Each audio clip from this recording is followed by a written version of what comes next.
हिंदू धर्म के 16 संस्कार जो हर माता पिता को जानने चाहिए। हिंदू धर्म में 16 संस्कार, जिन्हें 16 पोषक संस्कार भी कहा जाता है, जीवन के महत्वपूर्ण पड़ावों को चिन्हित करने वाले पवित्र अनुष्ठान हैं, जो गर्भधारण से लेकर दाह संस्कार तक के पड़ावों को दर्शाते हैं। वैदिक परंपरा में गहराई से निहित प्रत्येक 16 हिंदू संस्कार का उद्देश्य शरीर, मन और आत्मा को शुद्ध करना है और शरीर, भावनात्मक और आध्यात्मिक विकास के माध्यम से व्यक्ति की यात्रा का मार्गदर्शन करता है। हिंदू धर्म में ये संस्कार महज रस्मों से कहीं अधिक प्राचीन ग्रंथों और आयुर्वेदिक सिद्धांतों के गहन ज्ञान को दर्शाते हैं, जिनमें रोग प्रतिरोधक क्षमता, मौसमी देखभाल, सजगता और नैतिक आधार शामिल है। चाहे वह गर्भधान हो या नामकरण हो या अंत्योष्टि, प्रत्येक हिंदू संस्कार एक संतुलित और मूल्य आधारित जीवन को आकार देने में सहायक होता है।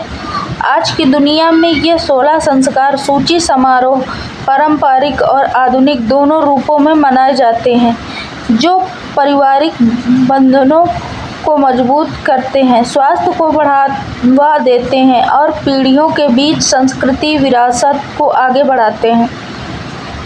नंबर 1, गर्भधान संस्कार।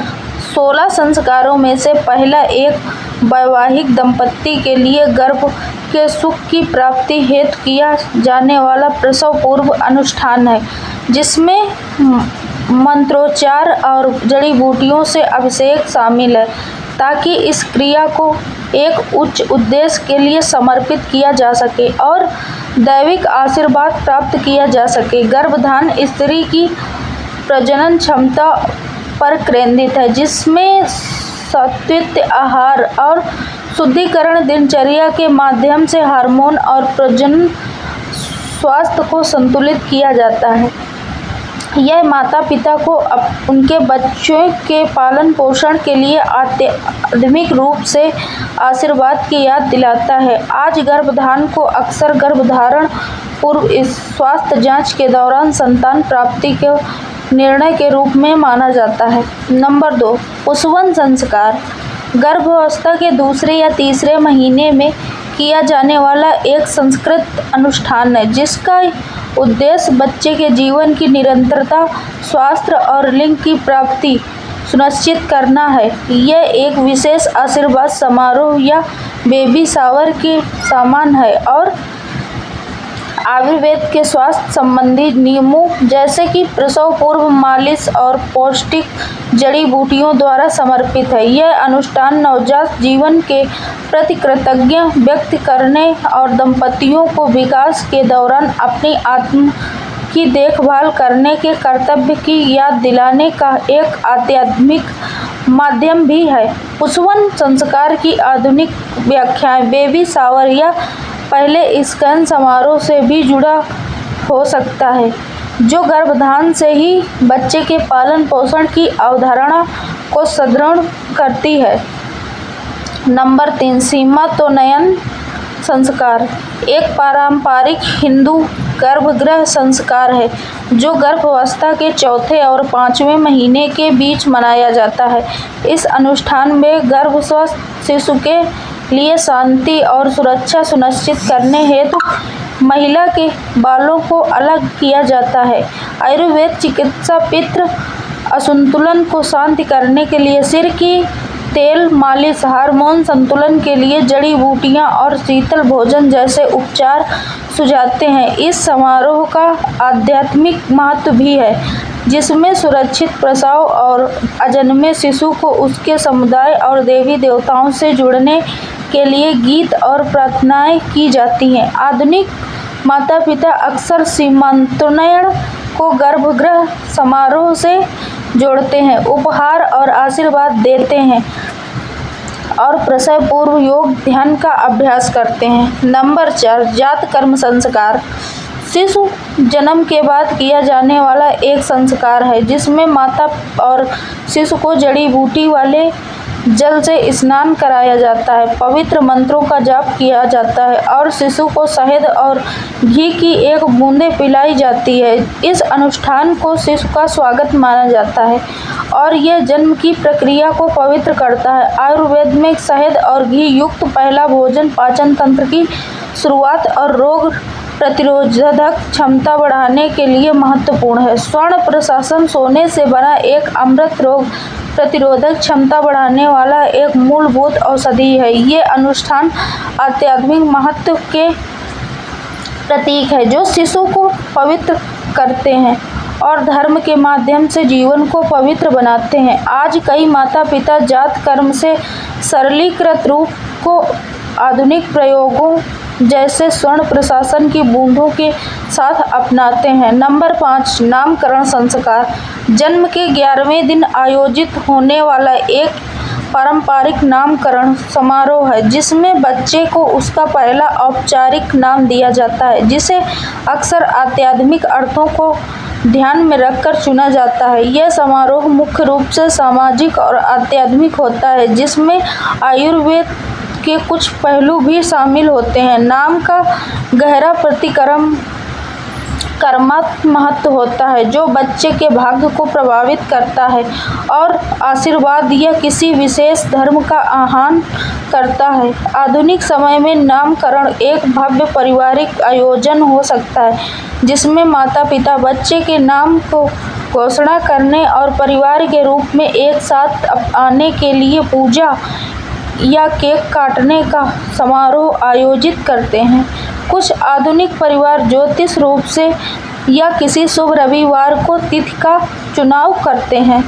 नंबर 6, निष्क्रमण संस्कार।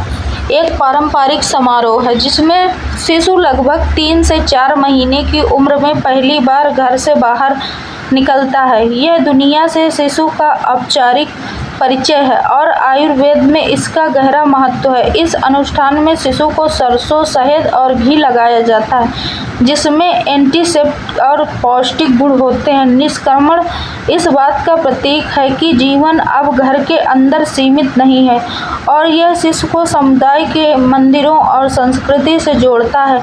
आधुनिक भारतीय माता पिता इस अनुष्ठान को लगभग 3-4 महीने की उम्र में मनाते हैं, जिसमें कुछ बदलाव भी शामिल हैं, जैसे शिशु को बड़ों से मिलवाने के लिए बाहर ले जाना या मंदिर जाना। नंबर 7, अन्नप्राशन संस्कार। एक पारंपरिक संस्कार है जो शिशु के पहले ठोस आहार ग्रहण करने का प्रतीक है, जो आमतौर पर 6ठे महीने के आसपास होता है। यह एक उत्सवपूर्ण अवसर है जो बच्चे के विकास और पूरक आहार ग्रहण करने का जश्न मनाया जाता है। यह समय आधुनिक बाल रोग विशेषज्ञों की सलाह के अनुरूप है जो सुझाव देते हैं कि माताओं को ठोस आहार शुरू करने से पहले लगभग 6 महीने तक केवल स्तनपान कराना चाहिए। यह समय शिशु को नए स्वादों के लिए अपनी पाचन शक्ति को हल्का करने का अवसर देता है, जिसमें उसे आवश्यक विटामिन और खनिज मिलते हैं। पहले ठोस आहार को प्रचुरता और कृतज्ञता का प्रतीक माना जाता है और कुछ परिवार पोषक के लिए अन्नपूर्ण या कुछ देवता से प्रार्थना करते हैं। आजकल कई माता पिता धीरे धीरे ठोस आहार शुरू करते हैं और परिवार के साथ इस महत्वपूर्ण अवसर का जश्न मनाते हैं। नंबर 8, चूड़ाकरण संस्कार। शिशु के पहले या तीसरे वर्ष में सिर मुड़वाने की एक रस्म है जो शिशु अवस्था से व्यवस्था में प्रवेश का प्रतीक है।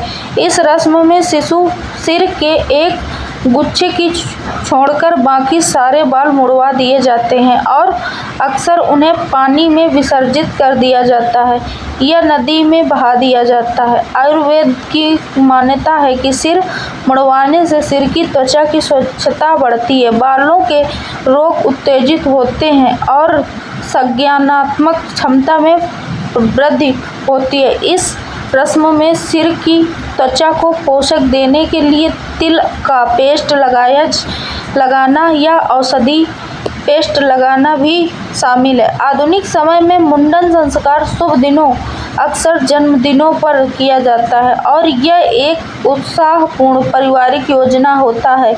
आयुर्वेद में अनुसार गर्मी से होने वाले चकत्ते से बचने के लिए इसे ठंडे महीने में कराना चाहिए। नंबर 9, कर्णवेध संस्कार। शिशुओं में आमतौर पर बच्चियों के 6 से 12 महीने या 3 साल तक की उम्र के लिए कान छिदवाने की एक पारंपरिक रस्म है। इस अनुष्ठान में एक पुजारी या बुजुर्ग शुभ मंत्रों का जाप करते हुए बच्चे के कान छिदवाने हैं और उन्हें सोने चांदी के आभूषण पहनाते हैं। आयुर्वेद के अनुसार कान छिदवाने से सुनने की क्षमता बढ़ती है, संतुलन और मस्तिष्क की कार्य प्रणाली में सुधार होता है और इसे एक धार्मिक अनुष्ठान माना जाता है। हिंदू संस्कृति में सबसे पहले दाहिनी कान छिदवाया जाता है, जबकि बायां कान पहले छिदवाया जाता है। आजकल कई माता-पिता शुभ दिन चुनकर बच्चे के लिए प्रार्थना करके और शीघ्र उपचार के लिए एलोवेरा और हल्दी लगाकर कान छिदवाने की रस्म पूरी करते हैं। नंबर 10, उपनयन संस्कार एक हिंदू अनुष्ठान में है जिसमें एक पवित्र धागा धारण किया जाता है, जो एक लड़के के आध्यात्मिक विद्यार्थी जीवन में दूसरे जन्म का प्रतीक है। यह पारंगत रूप से 8 वर्ष की आयु में लड़कों के लिए, विशेषकर ब्राह्मणों को लड़कों के लिए किया जाता था। यह धागा लड़के के वैदिक अध्ययन और सीखने की जिम्मेदारियों में दूसरे जन्म का प्रतीक है। यह अनुष्ठान आध्यात्मिक रूप से महत्वपूर्ण है, जो आंतरिक अनुशासन और शारीरिक विकास को बढ़ावा देता है। यह स्वास्थ्य और स्वस्थ जीवन शैली को भी प्रोत्साहित करता है। उपनयन हिंदू धर्म का एक गंभीर अनुष्ठान है, जो बचपन की इच्छाओं को त्यागकर धर्म को अपनाने का प्रतीक है। आज यह ज़्यादातर ब्राह्मण या वैदिक परिवारों में प्रचलित है, लेकिन कुछ परिवार सांस्कृतिक रूप से व्यवस्थित में प्रवेश के प्रतीक के रूप में धागा धारण समारोह आयोजित करते हैं। नंबर 11, विद्यारंभ संस्कार, जिसे आरक्षण भी कहा जाता है, एक ऐसा समारोह है जो बच्चे की औपचारिक शिक्षा की शुरुआत का प्रतीक है। आमतौर पर 3 से 5 वर्ष की आयु के बीच इसमें बच्चे को उसके पहले अक्षर या श्लोक लिखना सिखाया जाता है। अक्सर ज्ञान के मंत्रों के साथ आयुर्वेद और स्वास्थ्य लाभों में संतुलित वैदिक विषय शामिल है और चावल पर अक्षर लिखने का अभ्यास सूक्ष्म शरीर कौशल और एकाग्रता को बढ़ा सकता है। इस अनुष्ठान में देवी सरस्वती और भगवान गणपति का आशीर्वाद मांगा जाता है ताकि बच्चे की शैक्षिक प्रगति हो और जिज्ञासा और धर्म का विकास हो। आज विद्यारंभ को बच्चे की प्री स्कूल किंडरगार्टन में पहले दिन के रूप में मनाया जाता है। इसमें आधुनिक बदलाव भी शामिल हैं, जैसे बच्चों की तस्वीरें लेना और बुद्धिवर्धन नाश्ता देना। नंबर 12, समावर्तन संस्कार औपचारिक विद्यालय या ब्रह्मचर्य आश्रम से स्नातक होने का प्रतीक है, जो विद्यार्थी की पढ़ाई के अंत गृहस्थ जीवन में लौटने की तैयारी का संदेश देता है। इस समारोह में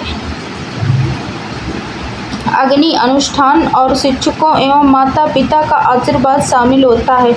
समावर्तन एक स्वास्थ्य जागरूक आयोजन है जो विद्यालय में मौन, संतुलित आहार और पारिवारिक जीवन के बीच संतुलन को बढ़ावा देता है। यह शैक्षिक विद्यार्थी को प्राप्त ज्ञान का उत्सव भी है, जिसमें विद्यार्थी पवित्र अग्नि को लेकर घर लाता है और समाज में ज्ञान ज्योति बनाकर लौटता है। आधुनिक परिवार शायद विविध स्नातक समारोह आयोजित न करें, लेकिन वे इस उपलब्धि को रचनात्मक तरीकों से माना जा सकते हैं, जैसे कि पूजा या हवन भेंट करना।